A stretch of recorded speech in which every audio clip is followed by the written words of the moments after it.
Hello students, आप सभी बच्चों का मेरे YouTube चैनल में कम्युनिकेशन स्किल्स के थर्ड वीडियो क्लास में स्वागत है। तो आज हम लोग का टॉपिक है विजुअल कम्युनिकेशन। आज हम लोग पढ़ेंगे विजुअल कम्युनिकेशन और भी आगे इसको कंटिन्यू करेंगे। ठीक है, चलिए स्टार्ट करते हैं। तो विजुअल कम्युनिकेशन का नाम पढ़ करके ही आप लोगों को पता चल रहा होगा कि कुछ आई से रिलेटेड है, यानी कि किसी भी चीज को देख करके हमको कोई अगर मैसेज मिलता है या फिर हम किसी को कोई चीज दिखा करके कोई मैसेज को कन्वे करते हैं, उस कम्युनिकेशन को विजुअल कम्युनिकेशन कहा जाता है। ठीक है, विजुअल कम्युनिकेशन को ग्राफिक कम्युनिकेशन भी कहा जाता है, क्योंकि इसमें ग्राफ्स यानी कि पिक्चर्स, इमेजेस का यूज हम लोग करते हैं। It enables visual presentation of the information. कोई भी इंफॉर्मेशन अगर हम लोगों को किसी को देना होता है तो हम लोग उसको विजुअल प्रेजेंटेशन के माध्यम से दर्शाते हैं। ठीक है, क्योंकि जैसा हम लोग जानते हैं कि अगर कोई भी चीज पिक्चर के फॉर्म में अगर आप लोगों को समझाई जाए तो वो ज्यादा अच्छे से आप लोगों को समझ में आता है ना। मान लीजिए एक बुक आपको दिया जाए जिसमें कि 100-200 पेजेस वाला एक बुक है मान लीजिए, और उसमें एक भी फोटोज ना हो, तो वो बुक थोड़ा सा बोरिंग जरूर लगता है। लेकिन अगर एक ऐसा बुक आपको प्रोवाइड किया जाए जिसमें कि हर पेजेस में कुछ रेलेवेंट पिक्चर्स हो, तो आपका इंटरेस्ट थोड़ा सा डेवलप होता है। तो वो जो पिक्चर से आप लोग समझ रहे हो, उस कम्युनिकेशन को विजुअल कम्युनिकेशन कहा जाता है। ठीक है, some commonly used visual communication forms are public signs, visual symbols, tables, charts, graphs, maps, icons, emoticons.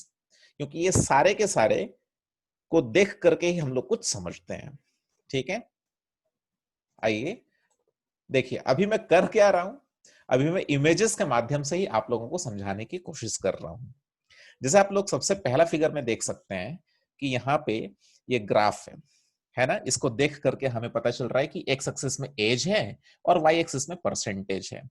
ठीक है, इंडिया एज ब्रेकडाउन। तो ये ग्राफ को देख करके पता चल रहा है कि 75 to 84 एज वाले लोगों का सबसे कम है और ये सबसे ज्यादा अंडर 15 का सबसे ज्यादा है।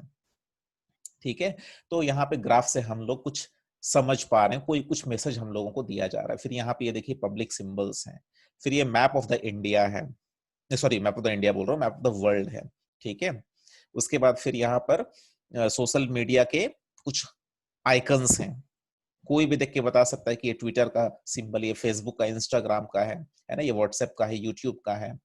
ठीक है, यहां पर देखिए इमोटिकन्स है ना। इमोशंस को दर्शाने के लिए अगर हम लोग किसी के साथ चैटिंग वगैरह करते हैं तो इमोटिकन्स इस्तेमाल करते हैं। तो ये जितना भी आप लोगों को दिखाई दे रहा है यहाँ पे जो 5 फोटोज हैं, ये क्या है? ये एग्जांपल्स है विजुअल कम्युनिकेशन के, यानी कि देख करके या उन चीजों को दिखा करके कुछ मैसेज को कन्वे करने की कोशिश की जाती है इस कम्युनिकेशन में। Importance of visual communication. Visual communication का इंपॉर्टेंस क्या है, क्यों ये जरूरी है? It supports our information by backing up what we say. मान लीजिए कि आप एक प्रेजेंटेशन दे रहे हैं अपने ऑडियंस को, 50 या 60 लोग आपको सुन रहे हैं।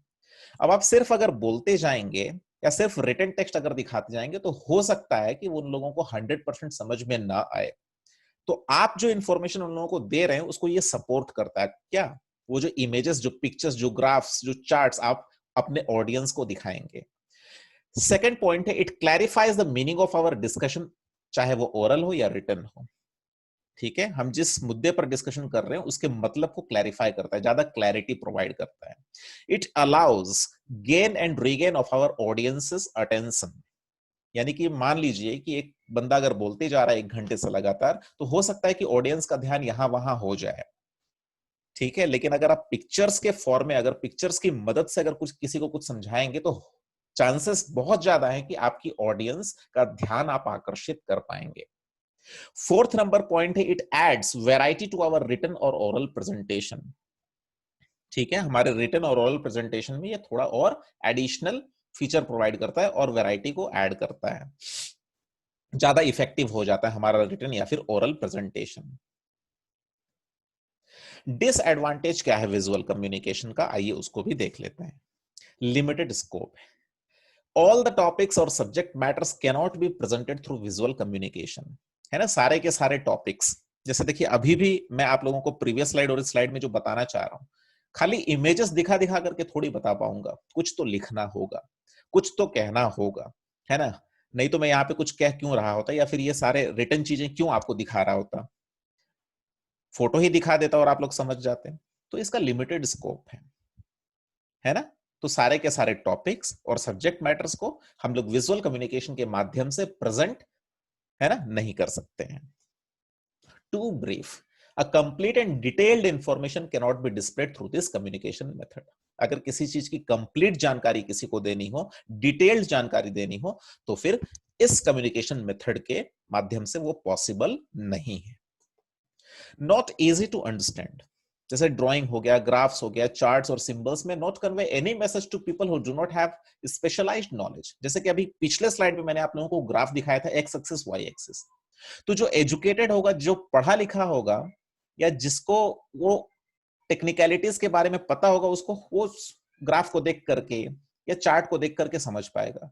लेकिन जो उतना ज्यादा उससे एक्वेंटेड नहीं होगा, उसको नॉलेज नहीं होगा, तो चाहे आप उसको ड्राइंग दिखाओ, ग्राफ दिखाओ, चार्ट्स दिखाओ, वो नहीं समझ पाएगा, है ना। क्योंकि चार्ट्स को, सिंबल्स को, ग्राफ्स को वही समझ सकता है जिसके पास स्पेशलाइज्ड नॉलेज, उस चीज की जानकारी हो पहले से। ठीक है। Not cost effective, all the required tools and techniques are costly. इसमें जितने भी टूल्स और टेक्निक्स इस्तेमाल होते हैं ये थोड़े महंगे हो जाते हैं। आप खुद सोचो कि अगर आप अपने ऑडियंस को कुछ प्रेजेंट करना चाह रहे हो, कुछ मैसेज देना चाह रहे हो, और आपको कितने सारे फोटोज, कितने सारे इमेजेस, कितने बड़े बड़े चार्ट्स को खरीदना पड़ेगा, तो उसके लिए बहुत पैसा खर्चा हो जाएगा। इसलिए कहा गया है यहाँ पे कि it is not cost effective. ठीक है, कॉस्टली पड़ जाएगा, आपको महंगा पड़ जाएगा। प्रोन टू मिस इंटरप्रिटेशन, ये लास्ट पॉइंट का मतलब समझो। कभी कभी हम लोग पिक्चर्स के माध्यम से कुछ और समझाने का प्रयास करते हैं, और हो सकता है कि हमारी ऑडियंस अपने पास्ट एक्सपीरियंस के हिसाब से या अपने सोच के हिसाब से उसका कुछ और मतलब निकाल ले। इसलिए लिखा हुआ है इस लास्ट पॉइंट में, sometimes information displayed in terms of icons, emoticons, graph, charts और tables may be in a wrong order. Decisions taken on the basis of such information may lead to ineffective outputs or further results. ठीक है। तो मान लीजिए कि जिस sequence में image को रखना चाहिए उस सीक्वेंस में अगर नहीं है वो इमेज, ठीक है, या फिर वो ऑडियंस को 100% उससे नहीं समझ में आ रहा, तो हो सकता है कि फर्दर रिजल्ट ना निकले, ठीक है, और आउटपुट इफेक्टिव ना हो। तो ये भी चांसेस, इसलिए लास्ट पॉइंट का हेडिंग है प्रोन टू मिस इंटरप्रिटेशन, यानी कि गलत फहमी हो सकती है अगर सिर्फ और सिर्फ विजुअल कम्युनिकेशन पे सारा का सारा चीज आधारित हो। तो ये सारे के सारे डिसएडवांटेजेस थे विजुअल कम्युनिकेशन के। ठीक है, अभी आगे बढ़ते हैं। कम्युनिकेशन साइकिल क्या होता है बच्चों? आप लोगों को अगर याद होगा तो मैंने पहले ही क्लास में बताया था कम्युनिकेशन का मतलब क्या होता है। एक जन को अपने थॉट को ट्रांसफर करना है, उसके पास एक इंफॉर्मेशन, उस इंफॉर्मेशन को ट्रांसफर करना है दूसरे तक। तो इस प्रोसेस को कम्युनिकेशन कहा जाता था। अब जब मान लो आपके पास एक इंफॉर्मेशन है और आप किसी को ट्रांसफर कर रहे हो और वो सामने वाला भी रेस्पॉन्ड कर रहा है और वापस से आपको इन रिटर्न फीडबैक दे रहा है, ये एक साइकिल फॉर्म करेगा। इस साइकिल को कम्युनिकेशन साइकिल कहा जाता है। तो कम्युनिकेशन साइकिल के क्या क्या पार्ट्स हैं, क्या क्या कंपोनेंट्स है, वो चलिए देखते हैं। ये सारे कंपोनेंट्स जो कि राइट साइड में आप लोग देख पा रहे हैं, ये सारे के सारे कंपोनेंट्स हैं। तो एग्जामिनेशन में भी क्वेश्चन आता है कि what are the components of communication cycle, तो आंसर आप लोगों को लिखना है the components of communication cycle are sender, जिसको कि आप लोग सोर्स भी कह सकते हो, आइडिया, है ना, कुछ तो आइडिया होना चाहिए दिमाग में, message, encoding, communication channel, receiver यानी कि टारगेट, डिकोडिंग, फीडबैक। अब एक एक करके मैं आपको समझाता हूं। ये सेंडर का मतलब क्या है, यानी कि मैसेज को भेजने वाला। ठीक है। आइडिया, आपके पास एक आइडिया तो होना चाहिए ना, आपने कुछ सोचा, अचानक से आपको पता चला अरे वाह ये भी एक तरीका है करने का। अब मैसेज का मतलब एग्जैक्टली आप क्या लिख करके या किस तरीके से आप भेजो, क्या चीज भेजोगे सामने वाले को, तो आपको मैसेज के रूप में उस आइडिया को कन्वर्ट करना पड़ेगा मैसेज के रूप में। और इस प्रोसेस को कहा जाएगा एनकोडिंग। एनकोडिंग मतलब आप कोई लैंग्वेज तो सिलेक्ट करोगे ना, या कुछ तो करोगे, उसको लिखोगे या वीडियो बनाओगे, कुछ तो करोगे ना, उसको क्या बोलते हैं, एनकोडिंग बोलते हैं। फिर एक कम्युनिकेशन का चैनल चाहिए। जैसे अभी मेरे और आपके बीच में कम्युनिकेशन का चैनल क्या है, ऑनलाइन क्लास, यूट्यूब है। ये चैनल क्या है, यूट्यूब है। अगर मान लीजिए मैं क्लास में, अगर आप लोगों की स्कूल में अगर क्लास ले रहा होता, तो वहां पर कम्युनिकेशन चैनल क्या होता, हम लोगों का क्लास होता। अगर मैं टेलीफोन पर बात करके आप लोगों को अगर समझाऊंगा, तो वहां पर कम्युनिकेशन चैनल क्या होगा, टेलीफोन लाइन। आया समझ में? यानी कि सेंडर और रिसीवर के बीच में क्या है, किसके थ्रू वो मैसेज ट्रांसफर हो रहा है, उसको कहा जाता है कम्युनिकेशन चैनल। तो कम्युनिकेशन चैनल का फंक्शन क्या है, ये मैसेज को ट्रांसमिट होने में मदद करता है। रिसीवर, जिसको कि टारगेट भी कहा जाता है, रिसीवर कौन है, वो व्यक्ति जिस तक मैसेज पहुंचना है। डिकोडिंग का मतलब क्या, उस रिसीवर के पास वो नॉलेज होना चाहिए कि वो उस मैसेज को डिकोड कर सके, यानी कि समझ सके, इंटरप्रेट कर सके, और समझने के बाद लास्ट में वो क्या करेगा, फीडबैक देगा, यानी कि अपना रेस्पॉन्स देगा। तो बच्चों, ये सारे के सारे 8 कम्युनिकेशन साइकिल के कंपोनेंट्स हैं। ठीक है, आप लोग यहां पे फिगर के रूप में भी आप लोग समझ सकते हो कि सेंडर एनकोड कर रहा है मैसेज को, फिर वो मैसेज जा रहा है, उसको डिकोड करके रिसीवर फीडबैक दे रहा है। तो ये क्या फॉर्म हो रहा है, एक साइकिल फॉर्म हो रहा है। क्या फॉर्म हो रहा है, एक साइकिल फॉर्म हो रहा है। इस साइकिल को क्या कहा जाता है बच्चों, कम्युनिकेशन साइकिल। आई होप कि आप लोगों को कम्युनिकेशन साइकिल समझ में आ गया होगा। अभी पढ़ते हैं पर्सपेक्टिव इन कम्युनिकेशन। ठीक है, पर्सपेक्टिव का मतलब समझिए, a particular attitude towards or a way of regarding something, a point of view। ठीक है, बहुत इजी है। आपका पॉइंट ऑफ व्यू क्या है, मान लीजिए एक सिचुएशन है, उस सिचुएशन पे दो लोगों का दो मंतव्य होगा, है ना। दो लोग अपने अपने हिसाब से कुछ टिप्पणी देंगे, कुछ स्टेटमेंट देंगे, दोनों का क्योंकि सोच अलग अलग है। ठीक है, तो सिचुएशन एक ही है, लेकिन दो लोगों का एटीट्यूड अलग अलग होगा। इस चीज को कहा जाता है क्या, पर्सपेक्टिव। जैसे कि यहां पे आप लोग फिगर में देख सकते हैं, कॉमनली ऐसा माना गया है कि लड़कियां ही खाना बनाएंगी। ठीक है, ये एक पर्सपेक्टिव है, लेकिन जरूरी है क्या, नहीं, लड़के भी खाना बना सकते हैं। ठीक है, तो ये हम फोटो शेयर करने का सिर्फ यही मकसद था कि मैं आपको समझा सकूं कि पर्सपेक्टिव है क्या, अ पर्टिकुलर एटीट्यूड टुवर्ड्स और वे ऑफ रिगार्डिंग समथिंग, एक पॉइंट ऑफ व्यू। तो कुछ लोगों के पॉइंट ऑफ व्यू के हिसाब से खाना लड़के लोग नहीं बनाएंगे, और कुछ लोगों के पॉइंट ऑफ व्यू के हिसाब से लड़के भी बना सकते हैं, लड़कियां भी बना सकती हैं, कोई डिफरेंस नहीं है। तो आई होप कि आप लोगों को पर्सपेक्टिव का मतलब समझ में आ रहा है धीरे धीरे।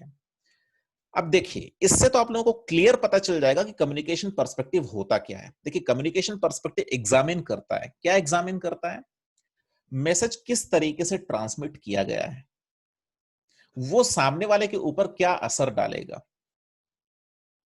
How the message create sustain and change cultures and communities. एक मैसेज किस तरीके से कल्चर को क्रिएट कर देगा, कल्चर को बरकरार रखेगा या कल्चर को चेंज कर देगा। आया समझ में? गौतम बुद्धा, गौतम बुद्धा के पहले बुद्धिज्म थोड़ी था। गौतम बुद्धा ने बुद्धिज्म धर्म का स्थापना किया। तो उन्होंने उनके दिमाग में कुछ एक आया थॉट, और वो क्या किए कि उस मैसेज को ट्रांसमिट करना स्टार्ट कर दिए। तो वो जो मैसेज को ट्रांसमिट किया लोगों को लगा कि हाँ यार, ये भी एक थॉट है। तो वहां पे कल्चर या कम्युनिटी क्रिएट हो गया, वो सस्टेन होकर के है, और वहां का जो कल्चर है वो चेंज भी हो गया। क्योंकि गौतम बुद्धा के पहले तो बुद्धिज्म नहीं था ना, लोग किसी और धर्म को बिलोंग करते थे। उनके आने के बाद ही लोग अपने आप को कन्वर्ट किए। तो देखो, ये हुआ कैसे, मैसेज के माध्यम से। तो इसलिए कहा गया कि कम्युनिकेशन पर्सपेक्टिव क्या एग्जामिन करता है, ये 3 चीज एग्जामिन करता है। मैसेजेस को किस तरीके से ट्रांसमिट किया जाता है, मैसेज किस तरीके से इंडिविजुअल को इन्फ्लुएंस करता है, और मैसेज किस तरीके से कल्चर और कम्युनिटी को क्रिएट, सस्टेन और बदल देता है। ठीक है, क्रिएट मतलब बनाना, सस्टेन मतलब बरकरार रखना, और चेंज मतलब तो पता है, बदल देना। अभी देखिए, factors affecting communication perspective. Communication perspective को कौन कौन से फैक्टर्स प्रभावित करते हैं, अफेक्ट डालते हैं उसके ऊपर। पहला पॉइंट है विजुअल परसेप्शन, दूसरा है लैंग्वेज, तीसरा है past experience, fourth one is prejudices, और फिफ्थ वन है फीलिंग्स एंड इमोशंस, सिक्स्थ है एनवायरनमेंट। ठीक है, तो एग्जामिनेशन में भी ये क्वेश्चन आता है कि what are the factors affecting communication perspective, तो आप लोगों को ये पॉइंट्स लिखने हैं। Visual perception, language, past experience, prejudices, feelings and emotions, environment. अब देखिए विजुअल परसेप्शन का मतलब समझिए। विजुअल परसेप्शन का मतलब है कि अगर मैं माउस कहूं तो कुछ लोगों के दिमाग में चूहा आएगा और कुछ लोगों के दिमाग में कंप्यूटर का वो इनपुट डिवाइस आएगा जिसको कि माउस कहा जाता है।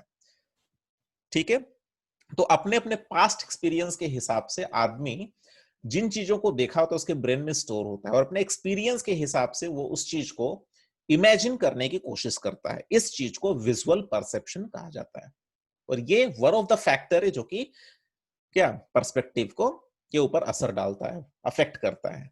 आई होप कि आप लोगों को विजुअल परसेप्शन का मतलब समझ में आ गया होगा, है ना। जैसे मैं माउस वर्ड कह रहा हूं तो कुछ लोगों को चूहा का पिक्चर दिमाग में आ रहा होगा और कुछ लोगों के दिमाग में हार्डवेयर पार्ट यानी कि इनपुट डिवाइस माउस का पिक्चर आ रहा होगा। फिर उसके बाद हो गया लैंग्वेज।